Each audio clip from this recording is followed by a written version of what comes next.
Hi everybody! Today the question is, how can you start to talk to the elderly people in your life about how to use technology? Now, I'd like to start off by saying this assumes that they are open to the idea of using technology as a way to communicate with you and the other people in your family or friends. I'm not about to talk about how to convince them it's a good idea, but if you have someone who's elderly and in your life wants to learn a little bit more about how to use email or Facebook. I have some experience doing this, and there are certainly some tips that I think you'll find useful. My number one advice is to leave documentation with your grandma or grandpa, aunt, uncle, whoever it is, so that once you're gone, they can still refer back to it and remember what you had talked about. Walk through the steps themselves, almost like a little guidebook. It doesn't have to be anything too fancy, just simple. Simple and ideally with screenshots so that there's a visual reminder of what you were talking about. But if it has to be only text, that's still a good start. Whether or not they have memory issues, it's hard to remember step-by-step processes for any of us, let alone when we're learning something that's so brand new. Documentation is key. That's absolutely my number one tip. My second tip is to really take it step by step. What we forget is how comfortable we are with technology, but when you're working with someone who's very new to it, every little bit is something that they have to learn, down to how to charge their device, how to turn it on, how to check that they're connected to Wi-Fi. If they're not, what should they do?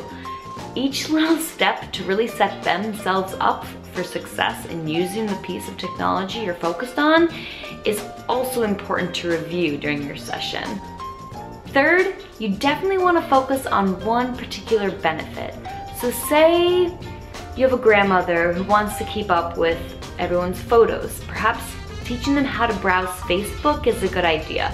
You don't have to teach them to post to Facebook or change anything or really update their profile in any way. All you have to teach them is how to get to facebook.com, how to log in, and then what they can do to browse around and view everyone else's content. This is a great first step that provides instant results, and they may later be curious about the other functionalities that they stumble across, but it's a good starting point. My fourth tip is to be deeply patient. You want to leave a lot of time, a big chunk of time when you go in to train someone so that you don't feel in a rush. Secondly, you want to make sure that you keep taking some deep breaths and just think of it as a fun way to teach them something new that will make them feel connected any moment they want. Keep reminding yourself about the benefit of what you're teaching them and how it can help them every day of their life, and it should help you calm down, be more patient, and take time. Remember, these folks often are learning these things for the first time and they like to move slow. So just slow down your day and have fun with it.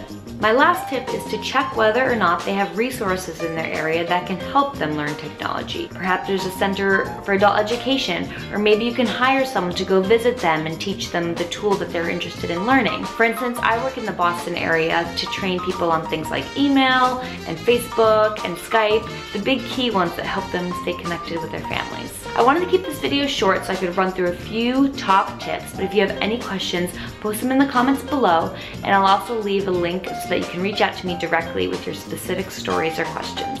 Thanks for watching. See you in the next one.